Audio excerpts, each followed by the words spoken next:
La famille aujourd'hui, nous avons des gens qui sont habités par une vision fabriquée, légère même à la limite, de la conception de la vie. Je ne vous parle pas du fait d'envoyer des enfants à l'école, ils deviennent des ingénieurs. C'est pas de ça que je parle. Je parle d'une constitution spirituelle de la vie. C'est-à-dire que la spiritualité propre des familles, elle a disparu. Elle a disparu pourquoi? Parce que de nos jours aujourd'hui, nous avons des difficultés à réellement nous connecter à ce qui nous a engendrés, ce qui nous a fait naître. Maintenant, lorsqu'on a donc une famille qui est constituée comme ça, il faut donc savoir que si elle est déconnectée du pouvoir mystique, les ancêtres donc sont coupés de cette famille. Et c'est là donc maintenant que quelque chose intervient. La question de l'élu. Il faut bien m'écouter. Oui. Les ancêtres maintenant, quand ils observent la perdition de cette famille, le fait que cette famille n'a plus de lien direct et qu'elle se donne à la religion, à tout ce qui est pire, qui les éloigne davantage de leur ancestralité, parce qu'il faut le dire, toutes ces religions éloignent de l'ancestralité, ça éloigne, parce que déjà, de par les prêches qui sont donnés, vous comprenez que tout est fabriqué pour qu'on ne puisse en aucun des cas rentrer dans notre passé. Alors les ancêtres, ils commencent à forcer. Ils forcent. Alors comment ils vont forcer?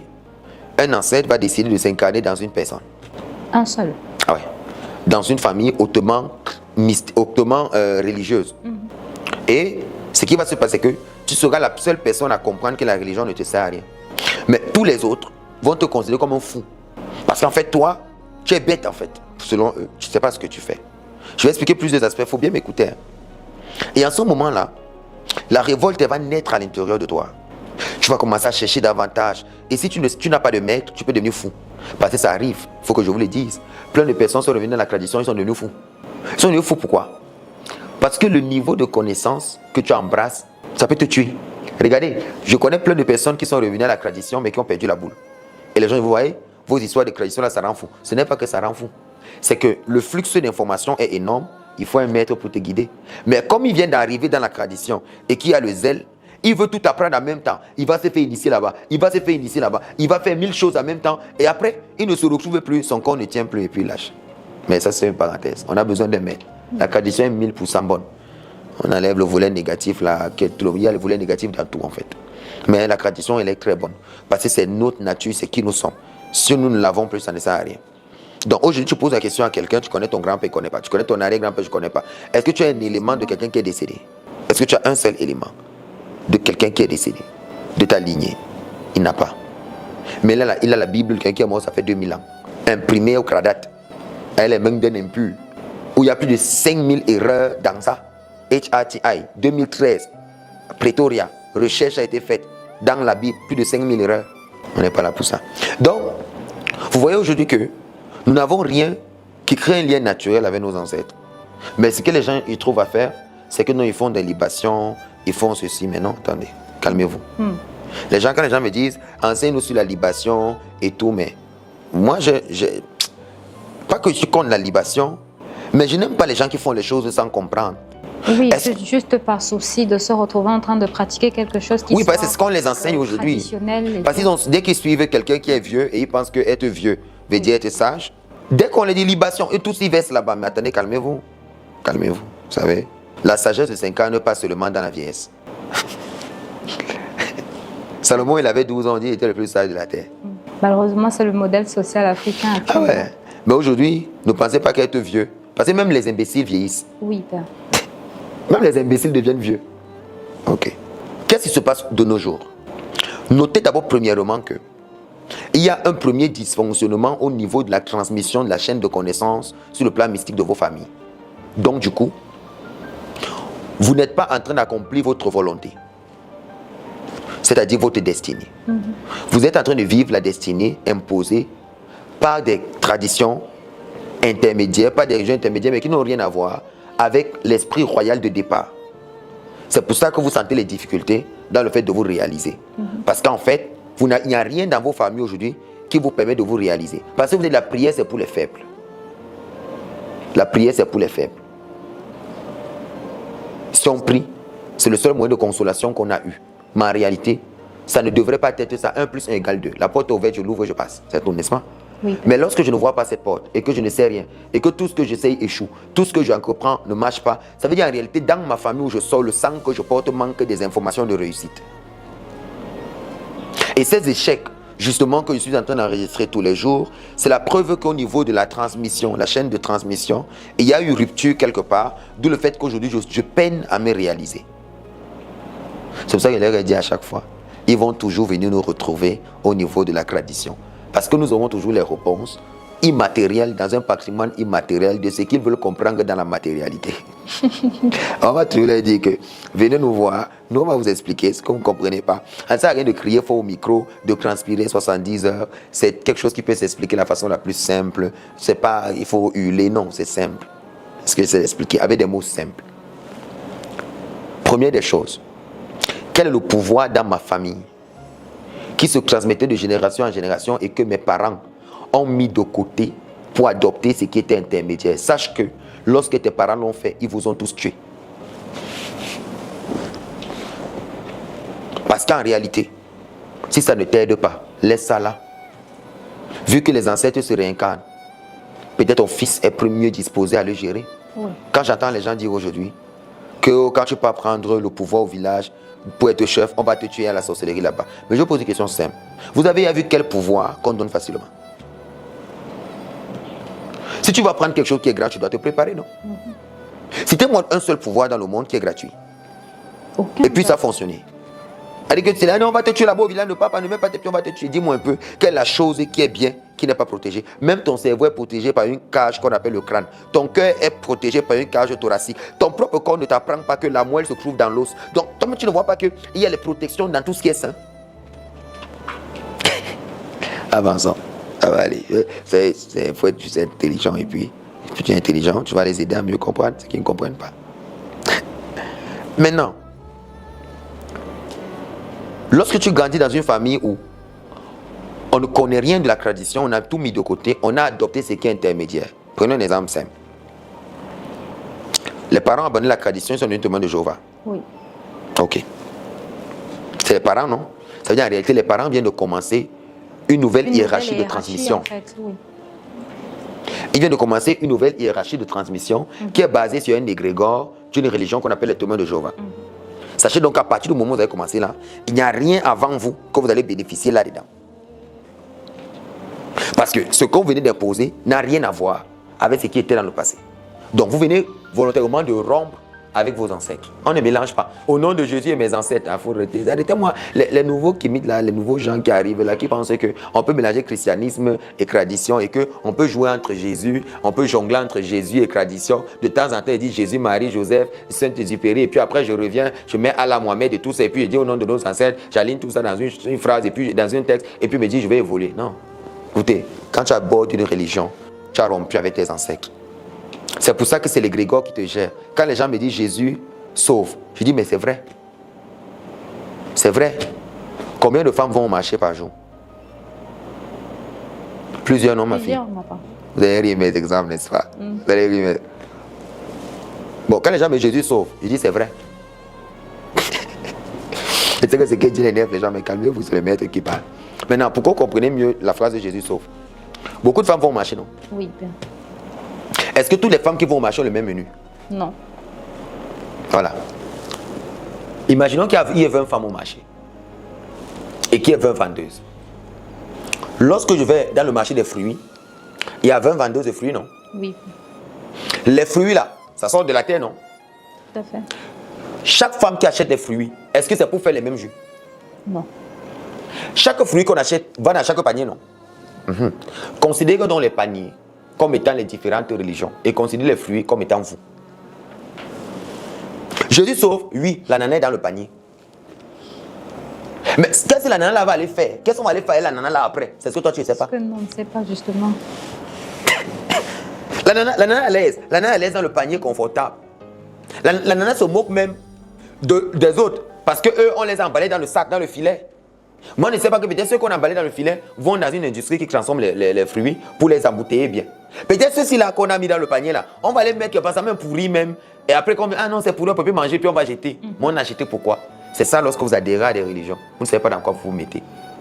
Vous savez que vous entrez parce que c'est beau, c'est un beau panier. Je suis en train d'entrer, on m'a acheté, je suis né de nouveau, j'ai participé. Mais ce que la vendeuse va aller faire de toi après, ce que tu sais. C'est où moi je ris souvent. Jésus sauve, oui. On achète les ananas, on met dans le panier, c'est normal.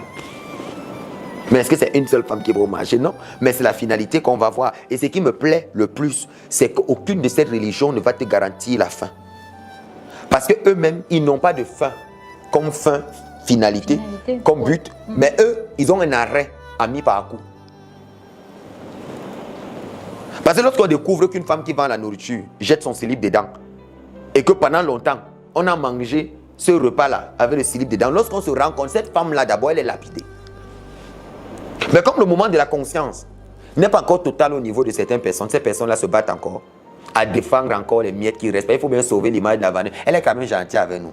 Elle nous accueille quand même. C'est-à-dire, on trouve toutes les circonstances pour expliquer ce qui est intermédiaire, alors que ce qui existait avant était mieux. Donc, ils en ont pris des religions, ils ont classé dans le truc. Et lorsqu'ils ont fini de classer les religions, ils ont coupé la chaîne de transmission avec les ancêtres. Je vous ai dit, je reviens toujours là où j'ai commencé. Ils ont coupé la chaîne de transmission avec les ancêtres. Lorsqu'ils ont coupé la chaîne, les ancêtres ont dit, ok, comme vous avez coupé la chaîne, vous allez donc résoudre le problème. Ceux qui tiennent dans cela décident de créer donc un système qui ressemble au système des ancêtres. Mais ce système, il est virtuel, il est immatériel. Alors, dans les différentes églises, on mettra les saints, les ceci, pour juste remplacer les maillons qui sont semblables aux maillons d'avant. Mais ceux dont on parle avant, ils sont plus réels. Nous, les Africains, nous connaissons c'est quoi l'animisme. Nous, les Africains, nous savons qu'un insecte, il peut entrer dans un objet, il est avec toi et il te parle comme moi. Mes artefacts me parlent. Et il te dit, quelqu'un va te visiter à 13h. J'ai jamais eu besoin d'un prophète pour me dire ça. L'artefact me parle, l'artefact me dit, il y a telle chose qui va se produire, il y a telle personne qui est malade, fais sa consultation parce que voilà son problème. C'est l'artefact qui me parle parce que c'est pas un pouvoir que tu... C'est toute une lignée, c'est une histoire de transmission. Regardez. Et là, on vous apprend à être dépendant d'un seul homme. Vous oubliez vos ancêtres. Vos parents ont commencé avec vous. Ils sont dans le témoin de Jéhovah, comme je disais, et l'autre est peut-être athée. Vous voyez donc maintenant qu'il y a un problème au niveau de l'union des deux parents. Si les deux parents déjà, au niveau du choix qu'ils font, que ce soit le bon choix, dans le choix de devenir pentecôtiste ensemble, ou le choix de devenir témoin de Jéhovah ensemble, toujours est-il que toute religion est une coupure, une rupture avec nos ancêtres. Il faut bien comprendre. Alors, déjà, s'ils ont des religions séparées, c'est un problème. Parce que les enfants qui vont naître, ils vont naître dans une famille où le père et la mère vont fabriquer leur spiritualité. C'est ce que j'appelle l'habit de l'âme. Mais les ancêtres, ils vont envoyer l'âme. Maintenant, on envoie donc un grand. Il vient tomber dans une famille où les gens n'ont pas réellement de spiritualité. Les parents ont d'autres valeurs et commencent à envoyer l'enfant à l'école. L'enfant évolue, non, ne fais pas ça. Non, ici, il est mort comme ça. Non, ici, il est comme ça. Jéhovah, monté et tout. L'enfant, il grandit. Mais lorsqu'il dépasse l'âge de la puberté, la vie spirituelle commence. Il commence à voir les manquements de là où il est. Mais sauf qu'il a un blocage. Les parents ne peuvent pas apporter des solutions à ces problèmes. Parce qu'en fait, c'est à ce moment que les enseignants disent maintenant, on va voir comment tu vas faire. Vu que tu as rompu avec nous depuis le départ et que c'est dans ça que tu es entré. Maintenant, on va te mettre face à ta réalité parce que tu es déjà en âge d'avoir des enfants. Je vais voir ce que tu vas leur donner. La vie commence à te montrer des vertes et des pas mûres. D'où le fait que certaines personnes vont donc en Europe.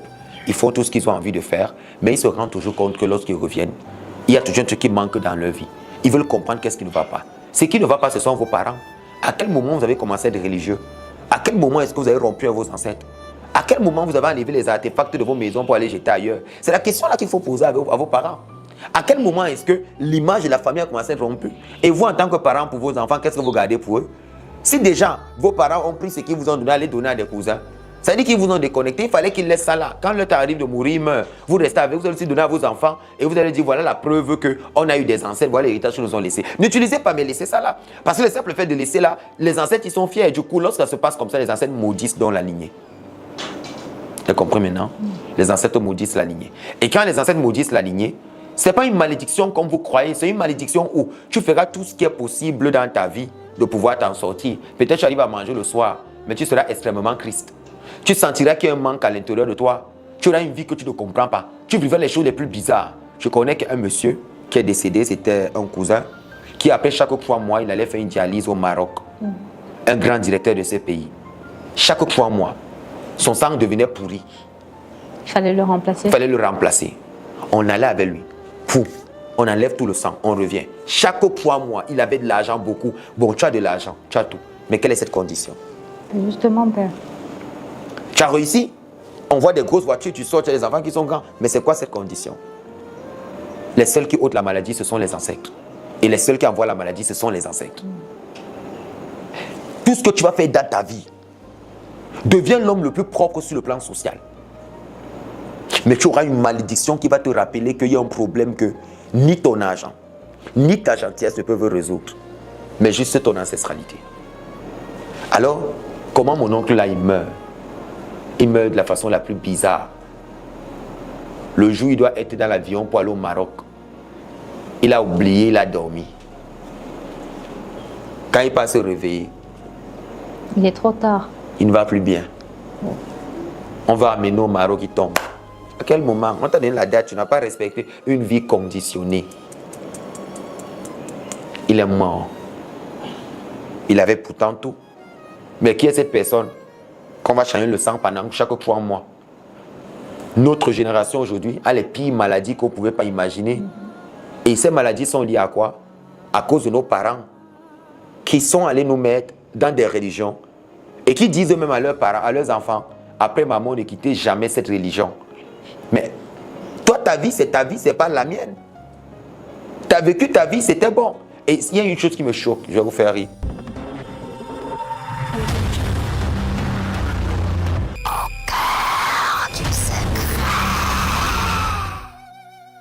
Est-ce que vous savez que vos parents draguaient aussi des femmes? Est-ce que vous savez que vos parents étaient jeunes? Est-ce que vous savez que vos parents ont menti? Est-ce que vous savez que vos parents ont triché? Est-ce que vous savez que vos parents ont aussi fait des choses qui sont sales? Est-ce que vous savez aussi que vos parents ont fréquenté des marabouts? Est-ce que vous savez que vos parents ont fait des pactes aussi? Est-ce que vous savez qu'ils ont eu des difficultés sur le plan social aussi, ils sont allés faire des travaux quelque part, ils n'ont pas tenu de promesses? Est-ce que vous savez que vos parents ont aussi fait ce qui est sale, ce qui peut être impur? Vous savez aussi qu'ils ont enceinté les femmes et les ont laissées comme ça, ils n'ont jamais voulu que les enfants soient reconnus? Est-ce que vous savez que parce que les parents étaient polygames, ils n'ont jamais voulu que la femme légitime de la maison sache qu'ils ont les enfants dehors et qu'on va découvrir ça après leur mort? Est-ce que vous savez qu'il y a des parents qui regardent ma vidéo maintenant, qui savent que ce qu'il dit est vrai, ils sont en train de dire, mince, il a fait comment? C'est comme si c'est à moi qu'il est en train de parler. Oui, parce qu'on a mis dans la tête des enfants que non, nous sommes les plus sains de la terre, c'est faux. Oh oui. Nous ne sommes pas sains. Les parents font des erreurs. Et un enfant aujourd'hui, qui prend son parent comme modèle, qui soit sûr qu'il ait fait la consultation sur son père pour savoir ce que son père était. Parce que ce qui nous tue aujourd'hui, je prends des exemples simples pour qu'on puisse comprendre c'est quoi la famille, vu que c'est ça qu'on parle. Il y a une jeune dame qui est arrivée me voir ici, elle sort de Douala, et elle a tellement insisté pour sa consultation. Elle est arrivée, et puis elle est arrivée le jour où on allait pour le prix. Alors je dis à la dame, vous êtes là? Elle dit non, moi je suis venu pour la consultation et tout. Je dis bon, tu es arrivé, c'est vrai, on avait programmé, mais il y a on est en train de donner les prix, il faudrait que j'y aille. Elle a vu les voitures étaient déjà prêtes, je m'apprêtais. Elle dit non, je vais attendre, si vous rentrez à 18h, on va la faire. Elle est restée. Et puis nous sommes rentrés à pratiquement quelle heure? Oui, à plus de 18h. Non, plus de 22h, 18h, c'est pas une heure. On est 23h minuit. 23h minuit. Voilà. Je ne savais même pas qu'elle a dormi. Le lendemain matin, je vois, elle dit, ah, cette dame elle est encore là. J'appelle la dame. C'est comment? Et tout, elle me dit, ouais, je ne suis pas rentré parce que ça faisait tard, vraiment, vraiment, et tout, et tout, et tout. Je dis, ok, comme tu es resté et que tu étais patiente et que tu n'as pas montré d'empressement, je vais aller voir les ancêtres. Je prie que ta voiture fasse en sorte que les ancêtres réagissent vite. Quand j'arrive, les ancêtres disent, non, on va parler à la fille. Ce qu'elle a fait, c'est un respect total. Elle avait une voix très calme, douce. Elle est entrée, j'ai fait sa consultation, j'ai été choqué. Cette femme, elle a plus de 42 ans. Elle n'a pas d'enfant, elle n'a pas de mari, elle n'a pas de vie, mais sur le plan social, elle travaille.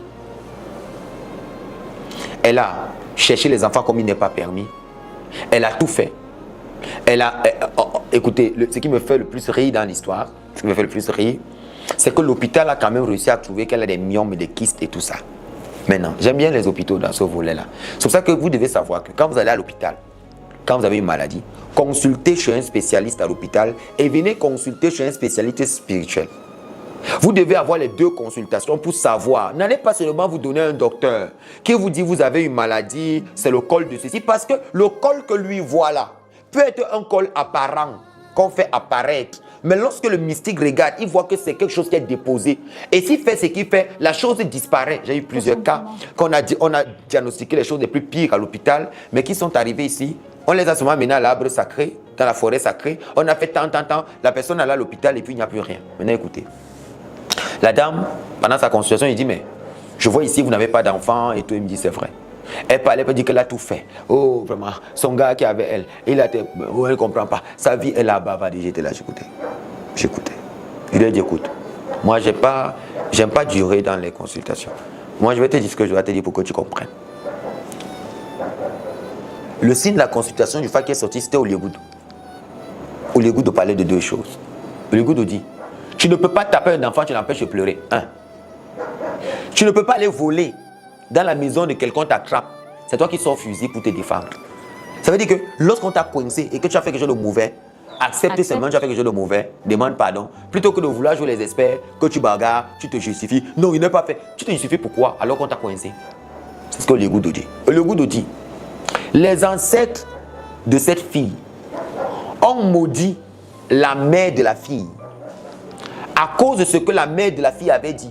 Et ils ont dit à la mère de la fille qu'à cause de ce que tu as fait à l'enfant d'autrui, à cause de ce que tu as fait à telle personne, on ne te permettra plus d'accoucher un enfant si c'est avec le genre de mauvais cœur que tu auras et que tu vas donner aux enfants qui vont sortir de ton ventre. Les ancêtres ont maudit la mère parce qu'elle avait fait quelque chose à l'enfant d'autrui. Mais regardez, au moment où on maudit la mère, cette fille qui est venue dans le ventre, elle est née parce que les ancêtres ont attaché le ventre de la mère. Les ancêtres ont attaché ce qui est dans le ventre. Donc elle est née. Elle fait tout, rien ne voulu. Ta mère est où? Ma mère est morte. Elle comprend, elle dit, bon, je suis dernier né dans le ventre de ma mère. Je dis, mais je viens de dire quoi tout à l'heure? On a dit à ta mère, elle n'accouchera plus. Au moins le sort est donné, tu es déjà dans le ventre. Donc c'est toi qui as porté toute la malédiction de ta mère. Je lui ai dit, écoute, tout ce que ta mère fait, tous les ennemis que ta mère avait, la preuve. Est-ce que les gens t'aiment? Quand tu es au milieu des femmes, on t'accuse de sorcière, elle dit oui. On te déteste, non, elle dit oui. Quand tu vas partout où tu vas, on ne veut pas te voir, non, elle dit oui. Tes relations ne mettent pas l'eau, non, elle dit oui. Elle dit, mais qu'est-ce que tu crois? Tu es en train de porter, en fait, tu as le vêtement de ta mère sur toi. Tu marches avec ça, moi je ne te vois pas, mais c'est ta mère que je vois. Donc toute une vie à 42 ans, tu marches avec le visage de ta mère. Tout ce que tu fais n'évolue pas. Pourquoi? Parce qu'au moins la malédiction est tombée. Et les ancêtres ont dit, c'est nous qui avons guidé cette fille vers toi. Parce qu'elle est innocente de ce que sa mère a fait. Elle devra payer ce qu'il faut pour que la malédiction soit ôtée. Elle devra faire les rituels qu'il faut. Est-ce que les ancêtres ne sont pas bons? Si. Bon, maintenant elle me pose la question, pourquoi, qu'est-ce qu'elle fait pour mériter ça? Il dit, tu es bête, tu me poses en coup la question, tu te chasses. Parce que les gens ils ne comprennent pas. Tu vois, on te dit ta mère elle a fait ce qui est mal. On a maudit ta mère. Tu étais dans le ventre, on s'en fout. Pourquoi que la vie c'est quoi? Le plus important c'est la solution que tu as. Et je lui ai dit ce jour-là, elle a fait les pires travaux, elle a fait tous les travaux de la terre. On lui a dit que c'est la sorcellerie. Sa famille dit c'est pas une affaire de sorcellerie, c'est une affaire de malédiction. C'est deux choses bien différentes dans le monde mystique. Ta mère a reçu une malédiction qui n'est pas une sorcellerie. Ta mère a reçu une malédiction des ancêtres à cause de ce qu'elle avait fait. C'est pour ça que de son vivant, on ne l'aimait pas. Elle dit oui. Vous savez, de son vivant, les gens l'appellent. Elle dit oui. Elle dit mais, sachant que là où tu marches, là tu marches avec l'image de ta mère. C'est ce que je dis donc aujourd'hui. Est-ce que vous savez qu'il y a des parents qui ont fait des choses et vous payez le prix sans savoir? Est-ce que vous savez que vous avez des parents qui ont fait des choses aux enfants des gens?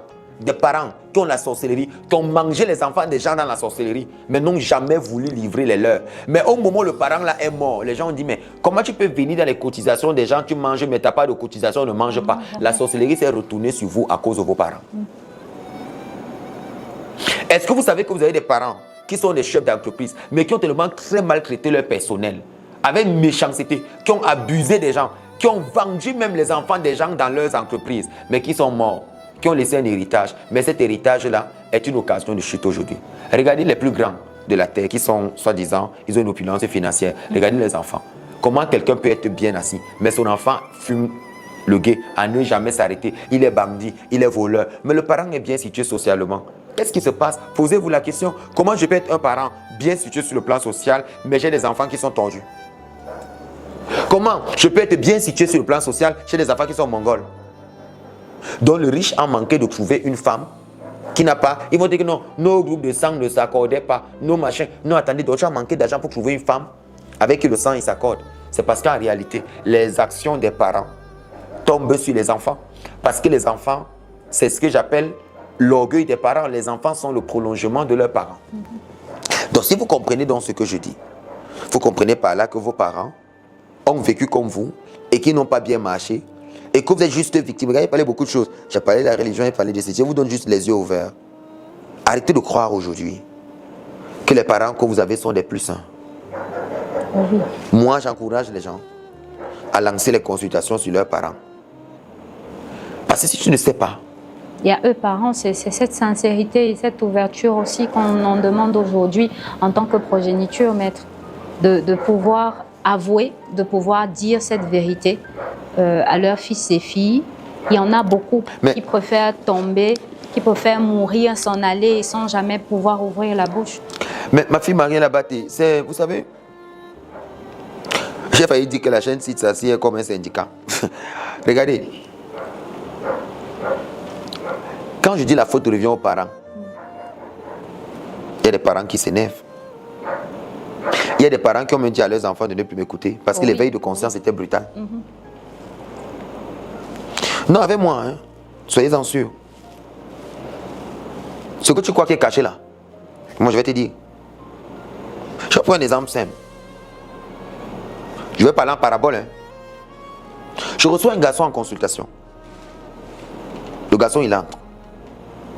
Je vois, sa constitution spirituelle est différente. Je lance la consultation. Il vient avec sa mère assise. Après, il dit à sa mère, il y a des choses que tu dois dire à ton fils. Elle rentre et dit à son fils, ne va plus jamais voir ce monsieur. Il n'est pas vrai. Le fils est extrêmement curieux. Il dit, mais le maître que moi j'ai vu, on était une foule. Il a parlé à tout le monde. Il a dit à tout le monde. Il parlait, les gens venaient, les gens sont de l'Europe, on a vu. Et comment à notre tour, il dit une seule parole à ma mère. Ma mère dit que, non, n'écoute plus son bonbon, ne l'écoute plus, ne va plus là-bas, et tout n'est pas vrai. Parce que c'est ce que j'avais dit, la mère avait compris que je savais. Quand le garçon revient me voir, il reste avec moi. Il insiste pour savoir. Vous savez quoi? Je suis obligé de dire, vu qu'il est mature, et qu'il a déjà plus de 26 ans, je lui dis, écoute-moi bien. Ta mère t'a conçu avec son père, donc ton grand-père est ton père. Parce que ta mère t'a accouché avec lui. Bon, dites-moi un peu. Un enfant qui a tout fait dans sa vie, qui a tout essayé, qui pense que c'est en étant gentil que ses portes vont s'ouvrir, il est gentil. Qui pense que c'est en étant serviable que ses portes vont s'ouvrir, il est serviable. Il pense que ça fait tous les grands sacrifices de la terre qui va s'en sortir. Il est fait. Il a fait tous les bons qui existent. Alors que sa mère sait très bien qu'elle couchait avec son propre père. Et que c'est de là que la grossesse a entré, cet enfant est né. Elle ne lui a jamais dit la vérité, elle a dépassé 20 ans, elle a dépassé 22 ans. Son membre ne fonctionne pas comme il se doit. Il n'a pas de femme, il n'a pas d'enfant. Quand il va accoucher l'enfant, il va dire à l'enfant son grand-père c'est qui?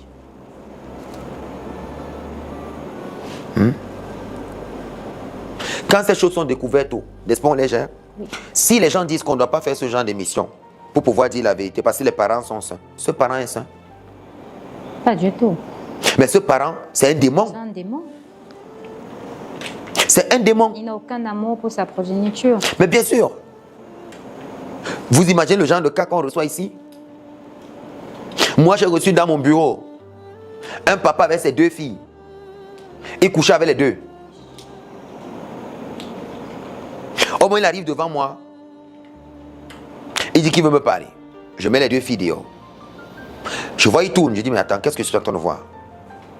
J'enlève mes lunettes. Il dit, monsieur. Il me dit, un haut fonctionnaire, commis, un grand de ce pays. Il me dit, maître, ce que vous voyez là, c'est ça. C'est ce fardeau là que je porte. Je dis, mais qu'est-ce que je vois? Vous sortez avec vos deux filles? Il me dit, oui. Vous avez compris. Mais il me dit ceci. Ce que vous ne savez pas, c'est lui-même qui ouvre la bouche, c'est que les deux qui sont là ne savent pas que je sors avec les deux. Oui, oui. Il me dit, donc quand chacune va entrer là, il faut que tu saches. Et les deux se font, elles ont une forme de rivalité, mais elles ne savent pas. Qu'est-ce qui crée la rivalité entre les deux? Donc le père couche avec l'autre, il ne sait pas. Et l'autre garde le secret avec son père. Elle regarde l'autre comme ça. Alors que l'autre sort aussi avec le père et regarde l'autre. Vous pouvez imaginer la situation? Alors je les fais entrer ensemble. Les deux filles s'asseyent. Je ferme la porte. Et je dis, toi, tu sors avec ton père, non? L'autre crie à côté, Jesus! Ouais. Ouais, c'est qu'elle fait. Écoutez, vous allez dire, non, bon, il ne fallait pas parler. En bon. Et puis, me tourne, je lui dis, tu cries Jesus quoi? C'est lui qui t'a fait aussi sortir avec ton père. L'autre crie, ah bon? Oui. Les deux sortaient avec leur père. J'ai été obligé de dire la vérité pour que toute la vérité sorte. Parce que ce papa, il sentait sa mort arriver. Il sentait que la malédiction est forte et il voulait que je fasse le rituel pour briser cet inceste-là qu'il avait créé entre ses deux enfants parce qu'il n'avait jamais permis que l'une de ses filles se marie. Chaque fois qu'elle venait avec un prétendant, il chassait le prétendant. Il chassait le prétendant parce que lui-même, il couchait avec ses propres filles et c'était ses femmes. Et sa femme à la maison était au courant. Les filles ont pleuré dans mon bureau. Elles avaient honte. Elles ne savaient pas comment faire. Elles vont se demander pardon. Qu'est-ce qu'on va faire? J'ai été obligé de faire le rituel. Ce papa-là, il sait de quoi je parle dans cette vidéo. Je n'ai pas cité son nom. Donc quand vous dites qu'on ne doit pas, peut-être les gens disent on ne doit pas dire la vérité et que vous estimez que vos parents sont sains, mais vous savez ce que les familles vivent? Est-ce que vous savez ce que les familles vivent au fond? Hein? Lorsqu'on explique aux gens que les parents que vous avez à la maison, sondez-les. Sondez vos parents. Parce que des fois, tu peux ne pas enfanter alors que c'est tes propres parents qui ont fait quelque chose qui te disqualifie. Et c'est un problème ancestral. Tu peux porter une malédiction sur l'un de tes enfants, tu ne sais pas d'où la malédiction vient, alors que ce sont tes parents dans leur âge. Qu'est-ce qui a fait en sorte que ton père abandonne la tradition? A-t-il fait un forfait, il a fui? A-t-il pris un engagement là-bas, il n'a pas honoré? Il est venu se cacher dans la religion parce qu'il n'est pas prêt à payer ce prix? Et aujourd'hui, vous dites la tradition est mauvaise parce que les ancêtres lui réclament forcément quelque chose. Et il n'est pas capable de l'assumer. Mais il faut qu'on parle de tous ces problèmes de famille-là, afin que vous puissiez comprendre. Afin que les gens comprennent qu'en Afrique, tout comme dans le monde, les parents qu'on a vus, qu'on n'a pas vécu à leur époque, on doit quand même consulter pour savoir qui sont nos parents. Tout à fait. Ça nous permet de savoir, nous, comment nous tenir. Un parent qui gâte ses enfants est un parent qui est mauvais et qui mérite le châtiment. Dites-moi donc à ce moment-là, devrons-nous monter une entreprise et confier à ce genre de parents? J'en veux donc à ces enfants qui ont pris leurs parents pour leur donner des entreprises et qui viennent se plaindre après, qui ne savent pas comment parler à leurs parents. Mais un parent qui s'est comporté de cette façon, il est pire qu'un chien. Un parent qui doit avec sa propre fille du même vent est pire qu'un chien. Un parent qui fait l'inceste, ce genre de chose est pire qu'un chien. Une maman qui fait l'enfant avec son propre père, l'enfant appelle son grand-père comment? Papa ou grand-père? Qu'est-ce qu'il appelle? Il appelle comment? Il appelle comment? Comment il appelle? Il appelle comment? Comment il appelle? Nous, on souffre aujourd'hui, dans notre famille, parce qu'on a eu une malchance. Je ne sais pas si c'est une malchance ou quoi. Ou même mon propre grand frère s'est retrouvé de coucher avec sa propre fille et l'enceinte. On était obligé de ne pas laisser ce genre de grossesse prospérer. Mais de quoi est-ce que les gens y parlent? Vous savez ce que c'est qu'une famille? Vous savez ce que c'est qu'une famille? Vous savez ce que c'est qu'un parent? Un parent, c'est celui qui arrange sa vie pour ne pas laisser ses enfants porter les karmas. Un parent ne laisse pas les dettes de son vivant pour que les enfants viennent payer. Un parent fait asseoir son fils et il lui dit, voilà où je suis entré, voilà où je suis entré. S'il y a telle chose qui te bloque, peut-être c'est moi qui étais entré ici, je ne t'ai pas dit. Vous savez qu'il y a des parents rosicruciens qui disent pas les enfants qui sont rosicruciens. Il y a des parents francs-maçons qui disent pas les enfants qui ont été de maçonniques. Alors qu'il y a leur nom dans une liste. La liste des noms des enfants dans une liste. Mais ils ne savent pas qu'ils sont des francs-maçons. Et puis, les grégores continuent à prélever dans les enfants. Ils ne savent pas. Un parent qui ne donne pas ses marges. Un parent qui n'explique pas dans quoi il a trempé, dans quoi il a signé, dans ce qu'il a fait, même pendant sa vie professionnelle. Il ne dit pas que j'avais fait tel rituel comme ça. Ils ne sont pas sincères avec leurs enfants. Quelle conversation les parents ont réellement eu avec leurs enfants? Quelle? Il y a des parents qui ont arraché le mari des gens. Une femme, témoignage vivant. Elle a arraché le mari d'une dame, sachant bien que le monsieur vivait avec cette dame. Elle a fait les remèdes. Elle a pris le mari. Elle a épousé le mari. L'autre dame a pleuré. Elle a pleuré. La dame n'a pas voulu comprendre. Elle a fait les enfants avec le monsieur. Elle a couché des filles. La dame a dit, comme tu m'as fait ça à moi, tes filles ne vont jamais se marier. Comme tu m'as fait ça à moi, tu vas voir. Les filles m'ont contacté. J'ai parlé aux filles. J'ai dit, votre mère est vivante. Elle me dit, oui. J'ai dit, faites vite pour régler ce problème. Elles ont voulu perdre le temps. C'est ce qui s'est passé. J'étais en conférence à l'étranger. La mère est morte 2 semaines après la consultation. 2 semaines après la consultation, la mère est morte. Le jour où ils ont enterré la mère, elle est venue au Cameroun, ils ont enterré la mère. Quelques jours après, la tombe s'est affaissée. C'est moi. J'ai pris mes énergies. J'ai pris tout. J'allais travailler en brousse pour regresser ce problème. Parce que cette maman disait, j'ai prié, vous êtes arrivé pour résoudre le problème. Vous n'avez pas résolu jusqu'à maintenant. C'est moi qui ai géré ça pour que cette femme puisse rejoindre le chemin de ses ancêtres. C'est après avoir fini ce travail que j'avais fait la vidéo sur les tombes qui s'affaissent. C'était une réponse à ce travail-là. Vous pensez que vous connaissez vos parents? Ah non, pas du tout. Quand vous avez un parent, comme c'est le cas chez nous les Bassas, qui couche avec les femmes de ses frères, et ses frères s'acharnent, ils disent ok, comme tu as fait ça à nos femmes, on maudit tes enfants. Les enfants sont maudits. Vous pensez que vous n'évoluez pas parce que vous marchez mal? Des fois même, vous marchez même trop bien. Mais c'est les malédictions qui pèsent sur vos parents, qui vous salissent. C'est les karmas que vos parents ont fait qui vous bloquent. C'est les souillures que vos parents portent qui vous bloquent aujourd'hui. C'est ça. Le mal que vos parents ont fait dehors vous rattrape. Mais vous partez vous cacher dans les églises en pensant qu'il y a un individu qui va porter ce lien, couper ce lien. Alors que moi, je vous explique des choses qui sont vraies. Faites parler vos parents de leur vivant. Faites-leur parler. Tu es sûr que tu es l'enfant de ton père? On est sûr de la mère qui nous accouche, mais est-ce qu'on est sûr du père qui a mis? On aura toujours les traits de caractère de notre mère parce que c'est elle qui nous a enfantés. Mais est-ce qu'on est sûr qu'on peut vérifier les traits de caractère du père à l'intérieur d'un enfant alors que l'enfant ressemble? Combien de parents ont fait des enfants dehors? Vous êtes par exemple 8. Il y a 7 qui n'appartiennent même pas au père. Et il y en a tellement des histoires légion comme ça. Prouve-moi que tu es l'enfant de ton père et ta mère.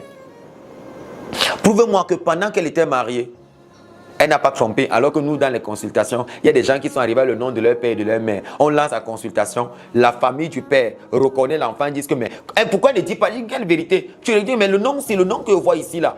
Le nom que je vois ici, c'est quoi? Comment ici, on voit que c'est ta mère? Mais le monsieur que tu as donné le nom, là, on appelle, les ancêtres disent qu'ils ne te connaissent pas. Elle dit, mais de quoi tu parles? Il dit, mais c'est mon père, il dit, c'est ton père. Mais comment quand j'appelle les ancêtres de ton père, qui sont censés être tes ancêtres à toi du côté paternel, ils disent qu'on n'invoque pas leur nom parce que tu n'es pas de leur lignée, tu n'es pas de leur sang. La dame a 32 ans. Elle est devant moi. Elle connaît son père et sa mère. Mais la consultation du FA lui dit, ton père là n'est pas ton père. Elle a 32 ans. C'est là qu'elle découvre, alors qu'elle est venue pour ses problèmes. Mais un autre problème n'est même que celui que tu... Il n'est pas ton père biologique. C'est vrai, il pouvait t'éduquer, c'est vrai, c'est le père, il peut garder et tout. Mais est-ce que vous savez que vos histoires que vous bavardez souvent là, que non, le père n'est pas celui qui met, le père est celui qui élève, c'est vrai. Mais est-ce que vous savez qu'à un niveau spirituel, ça bloque? À un niveau de la transmission mystique, ça bloque. On apprend avec vous. Il vaut mieux de le connaître déjà et de savoir qui il est. Mais il y a des mamans qui gardent, par égoïsme, par méchanceté. Elle prend l'enfant de quelqu'un d'autre, elle donne à un autre monsieur, juste parce qu'elle veut les moyens, juste parce qu'elle veut le bien-être. L'enfant grandit avec les autres enfants, il est sûr. Et puis un jour, ça sort comme rayon de famille. Tu crois que ce sont tes parents ici? Tu crois que ce sont tes parents? Tu penses que c'est ton père, on a le même père? Tu es bâtard. Regardez comment ça blesse. Vous savez le nombre de cas, je reçois par semaine, pas moins de 200 consultations. Mais est-ce que vous pouvez imaginer? J'ai dit ça, c'est sélectionné. Ça, c'est sélectionné que je décide de faire. Mais vous imaginez les histoires que je rencontre tous les jours dans les consultations. Quelqu'un d'autre porte un enfant qui n'aime même pas ton enfant. C'est pas ton enfant. Mais une fille est venue te donner, elle te dit c'est pour toi. Elle sait bien au fond d'elle que là où elle allait présenter là, ça a tourné mal, mais elle ramène chez toi. Tu lèves, tu sais quoi? Il y a même des gens qui pensent que leur maman qui était mariée à leur papa, elle n'a jamais trompé leur père. Vous connaissez le nombre de mamans que j'ai reçues en consultation qui me chuchotent que il ne faut pas que ma fille sache en fait. Les 3 derniers enfants là, je ne les ai pas eus avec le père. J'ai eu avec quelqu'un d'autre, mais le père sait que ce sont ses enfants. Il ne faut pas dire. Mais vous savez le mal que vous faites à l'humanité? C'est de ça que je parle. Alors devons-nous laisser un parent aujourd'hui qui fait les bêtises, continue dans les bêtises parce qu'on a peur de la malédiction? Mais c'est lui qui est déjà maudit à la base. Ce ne sont même plus des bêtises, mais c'est de la sorcellerie. Ça. Mais c'est lui qui est déjà maudit à la base parce que les actions qu'il a posées l'ont déshonoré déjà et l'ont souillé déjà lui-même en tant que parent. C'est lui déjà à la base qui hypothèque la vie de tous ses enfants pour ses besoins et ses envies personnelles. En toute conscience. C'est lui déjà le problème, c'est lui. Déjà le problème, c'est lui. Quand vous rencontrez ce genre de réalité, on vérifie même les paternités des gens dans les consultations ici. On est en train de faire la nomination d'un enfant. Les deux parents sont là et puis pas mon Dieu, c'est pas ton père. Non, on ne brise pas les familles, on met les choses à l'endroit. On dit la vérité. C'est pour ça que les gens qui viennent aux consultations doivent bien se préparer. Est-ce que tu sais qui est ton père? Est-ce qu'un jour tu t'es levé comme ça, tu as lancé la consultation pour savoir qui est ton père? Est-ce qu'un jour tu as souscrit une consultation pour savoir qui est ta mère? La vie qu'elle mène. Est-ce que tu as fouillé un jour pour savoir qui elle est? Est-ce qu'un jour tu as eu le courage de regarder même un parent qui est décédé et dire qu'est-ce qu'il a tué? Parce qu'il est bon de savoir. Ne vivez pas avec ces deux personnes-là. Et puis vous les prenez comme les anges. Parce que vous pouvez découvrir des choses qui vont vous choquer. Et ces choses-là vont rester dans vos têtes. Vous allez dire oui, au moins je sais. Vous avez la chance aujourd'hui qu'il n'y ait aucun portail qui va empêcher de consulter sur quelqu'un même indépendamment de sa volonté. Parce qu'on ne demande même pas.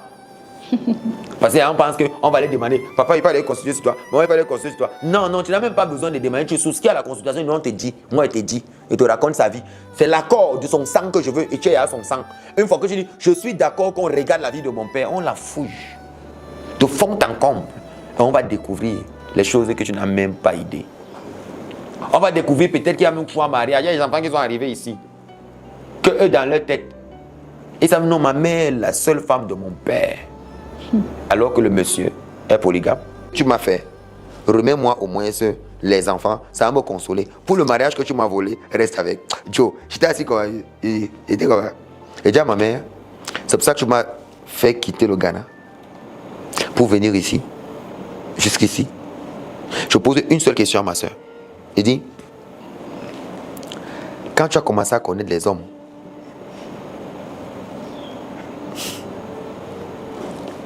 j'avais quel âge? Tous les hommes qui ont défilé dans cette maison, quand on lavait encore les plats, et ceux qui ont essayé de doter, après tu bagarres, on appelle le renfort, on va taper le type de pluie. J'ai vu au moins, c'est de mes yeux, plus de 17 hommes entrer ici pour une affaire de dot. C'est un seul corps. Vraiment, les hommes la souffrent. Il dit, tu n'as pas trouvé, moi j'étais encore dans cette maison, je lavais les plats. Toi, tu n'as pas trouvé quelqu'un. Donc depuis là, quand moi il lavait encore les plats, tu n'étais pas enceinte. Donc quand moi j'étais encore là, 9 ans, 8 ans comme ça, ou toi tu étais déjà loin là, tu connaissais les hommes, tu dormais dehors, tu rentrais tard, la période il avait les plats, tu n'es pas tombé enceinte.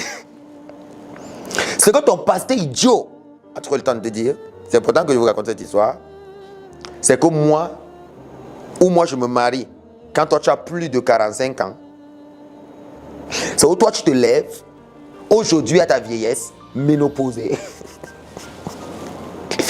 pour dire qu'elle a volé dans ton ventre un enfant qui a 2 ans. La semaine-là, j'ai envoyé une nouvelle à ce pasteur, quoi qu'il ait refusé quelques jours. Je me suis levé, j'ai démarré ma voiture, je suis rentré à la maison. Et je me suis rendu compte des ravages des églises de réveil. Et de ce que les églises de réveil pouvaient faire. Ma grand-sœur n'avait plus de vie, elle a banni les études, elle avait le sol à l'église, elle se fait violer par tout le monde là-bas, tout le monde abuse d'elle, tout le monde fait... Vous voyez, c'est ce que je dis que la famille, est-ce que vous pensez que la famille aujourd'hui, avec tous ces paramètres que je viens de donner, on pourrait entièrement faire confiance? Vu qu'on dit chez nous les Bassa, 9 enfants, 9 royaumes. Bonbo, boubombo. C'est-à-dire que chaque enfant qui naît avec son cœur. Est-ce que c'est parce que nous sortons d'un même ventre que nous pouvons faire un projet ensemble? Certains de mes frères étaient mes chauffeurs. Ou un en particulier, dont je vais taire le nom, mais qui n'arrêtait pas le temps, il s'arrêtait à chaque fois qu'il voyait une petite passer, il baissait la vitre et il faisait... Alors que peut-être un rendez-vous avec un ministre ou une autorité, il va dire, je suis assis. Je supportais au départ. Il vient dire, c'est comment tu vas et tout. Il cause avec les bises. Je suis là, hein. Moi il y a un rendez-vous, le mec cause. Il cause. Il dit, mais Joe, moi je dois partir là où je pars. C'est comment? Et il me répond, je ne suis pas ton esclave. Je suis ton frère. Tu ne me dis pas, et de plus, je suis ton aîné. Tu ne me dis pas ce que je dois faire. Je me pose la question à l'intérieur de moi, dans ma voiture, avec mon argent. Je ne dois pas te dire ce que tu dois faire. Donc en fait, pour la famille, c'est que l'entreprise, c'est la famille. C'est-à-dire on ne connaît pas que dans le domaine professionnel, il n'y a pas cette affaire de famille. Il n'y a pas d'instruction, il n'y a pas de discipline, ça doit être le laisser aller. Et je me rappelle la fois, c'est pour aider quelqu'un qui m'a posé cette question. J'étais allé voir ma mère et dit, bah regarde, il a fait ça, il a fait ça. Ma mère m'a dit, tu vas en faire quoi? Tu vas le tuer? C'est ton frère. Mais lorsque quelqu'un de dehors fait quelque chose, il dit, mets-le en prison. Mais lui, donc lui, il ne peut pas aller en prison. Lui, il ne peut pas. Donc lui, parce qu'il est le frère et il fait les pires choses qui existent, lui, il ne va pas en prison. Tu donnes l'argent pour qu'on te construise une maison, on te construit un shawarma. Un shawarma gâté. Tu arrives, la maison est formée comme le shawarma, avec quelques planches. Et puis tu veux parler, tu vois tout l'argent que tu as investi, plus de 45 millions, pour un truc qui ne dépasse pas 200 000. Tu veux parler, on te dit, tu sais vraiment ton frère, il faut laisser. On est déçu de lui, laisse tomber. Laisse, tes mains ne sont pas coupées. C'est ton frère, tu vas donc faire comment? Mais qu'est-ce que vous me racontez là? Qu'est-ce que vous me racontez? Mais, attendez. Non, si tu fais du mal à ton frère, les ancêtres vont t'en vouloir. C'est faux. Écoutez-moi bien. C'est faux. Si c'est ce qu'on appelle frère, pourquoi il te fait du mal? Pourquoi il te fait du mal si c'est ce qu'on appelle frère? Si c'est ce qu'on appelle sœur, pourquoi il te jalouse? Pourquoi il te jalouse? Pour mieux vivre, je vais vous dire aujourd'hui, vous devez vous battre pour votre propre cause. Les personnes qui ne sont pas avec vous, mettez-les de côté. Les personnes qui sont avec vous, éprouvez leurs sentiments pour vous. Si vraiment elles savent ce qu'on appelle un frère ou une sœur, ces personnes vont rester. Si elles ne savent pas, elles vont partir. Comment il peut avoir la jalousie entre deux sœurs? 3 sœurs. Je me rappelle ici, pendant une consultation, les ancêtres entrent à moi, je suis en transe, et les ancêtres me disent, la personne dont on va te parler, là maintenant, elle n'est pas là, mais sa sœur est là. Appelle sa sœur, donne le message à sa sœur. Alors, j'appelle sa sœur, je dis, il y a une dame ici, je lève la tête et puis je vois, je dis, c'est vous que les ancêtres disent. Elle avance, et puis je dis, j'ai le message pour votre sœur, est-ce que je peux vous donner le message? Vous allez lui transmettre. Elle me dit, bien sûr, Mbombok, je vais transmettre, c'est ma sœur, non? Je dis, non, je vais vous dire le message, mais je ne vais pas entrer dans les détails. Elle me dit, non, entrer dans les détails, c'est ma sœur. Je dis, non. Je dis, je vous dis l'essentiel, je n'entre pas dans les détails. Elle viendra me voir, les détails qui sont un peu subtils, je vais parler avec elle. Elle est d'accord, elle se place devant tout le monde. Je parle. Dès qu'elle finit de recevoir le message, c'est ce qu'elle fait. Elle prend ce message, elle garde et elle ne dit rien à sa soeur. Une semaine, les anciens viennent me voir. Tu as donné le message, je dis oui, j'ai donné. On dit le message n'est jamais arrivé, il dit c'est pas possible. Mais j'ai donné devant tout le monde jusqu'à, je veux me y aller chercher les photos pour dire comment j'ai transmis à la soeur. Et tous les anciens disent non, c'est pas arrivé. Je dis mais ça, c'est pas vrai. J'attends, j'insiste, je ne vois rien. J'insiste, je ne vois rien. Je dis mais c'est comme ça que le fils de la dame vient 2 semaines après. Et me dit bon, maman a demandé que viens te voir. Le fils de celle qui devait recevoir le message. Que c'est comment avec la consultation et tout. Je dis mais de quoi vous parlez? J'ai donné la consultation depuis à sa soeur. Et il me dit non, on n'a jamais reçu. Maman n'a jamais reçu. Il dit non, appelle ta mère qu'elle vient. Je n'aime pas le mensonge. Sa mère vient et sa mère me dit comme tu me vois ma soeur là, même quand on vient ici, on ne s'entend pas. Elle ne m'a jamais donné de message et tout à cause de la jalousie. Vous voyez ce que je dis? Donc si sa soeur devait mourir les jours qui devaient suivre, elle va mourir parce qu'elle a gardé le message. L'une des choses que nous nous a appris, c'est de ne jamais garder le message de quelqu'un dans une consultation. De peur que les malheurs de la personne entrent en toi. Tant que je n'ai pas fait une consultation, si j'ai déjà fait la consultation, je dois toujours la donner. Au moins que la personne sache. C'est ça que je veux vous exprimer. Le mot, c'est ton frère, c'est ta soeur, c'est la famille, c'est ton père, c'est ton frère. Non, vous êtes déjà des parents. Vous devez faire la part des choses. Si vos frères et vos sœurs ont besoin de votre respect, ils doivent savoir que le respect se gagne. Leur manière de se comporter envers vous, c'est ce qui va témoigner si vraiment ils sont vos frères ou vos sœurs. Si c'est qu'ils ne se comportent pas comme ils se doivent, arrêtez de croire que les ancêtres vous maudissent pour ça. Arrêtez de croire que le fait d'avoir un père qui va à tout prix vous violer et que vous ne parlez pas avec ce père-là, cela signifie que les ancêtres vous ont tourné le dos. Arrêtez de croire que vous avez une mère qui va à tout prix vous tuer et comme elle vous tue et que vous n'êtes pas d'accord avec elle et que vous avez pris un temps de recul pour vivre votre belle vie avec vos enfants, les ancêtres sont fâchés de vous. Non, arrêtez de croire ça. Ce n'est pas le cas. Vivez votre vie comme vous pouvez la vivre parce que la vie commence avec vous. Ils ont vécu la leur. Surtout consultez dans leur vie. Et arrangez-vous à corriger ce qu'ils ont fait. pour que ça n'impacte pas sur vous. Parce que de toutes les façons, s'ils ne sont plus en capacité de corriger, vous devez corriger. Parce que si vous ne corrigez pas, la malédiction perdure. La malédiction sera toujours là. Essayez d'arranger au maximum pour pouvoir arranger. Parce que la famille est un code. Chaque membre d'une famille est un code. Ce n'est pas juste une filiation comme vous pensez. Ce sont des codes. Mais lorsque le code a été mal libellé, ou lorsque le code a été mal fait, il ne donne pas de résultat. Donc quand je sais que mon frère ne m'aide pas à avancer, qu'il est jaloux de moi, pourquoi je le garde près de moi? Si je sais que mon frère est une occasion de chute pour moi, pourquoi je vais le garder à côté de moi? Si je sais que mon frère est très jaloux, pourquoi je vais le garder dans ma maison? Parce que c'est mon frère, alors c'est toi-même qui mets le Satan dans ta maison. C'est toi-même. La réalité de la haine existe en Afrique. La jalousie existe en Afrique. La méchanceté existe en Afrique. On doit comprendre ça, que pour mieux vivre, il faut vivre caché. Que le mot frère ne vous influence pas. Que le mot sœur ne vous influence pas. La seule chose qui doit vous intéresser sont vos ancêtres. Parce qu'on peut avoir 9 enfants. 9 enfants, c'est 9 royaumes. On accouche un enfant, mais on n'accouche pas le cœur. Que les ancêtres vous bénissent.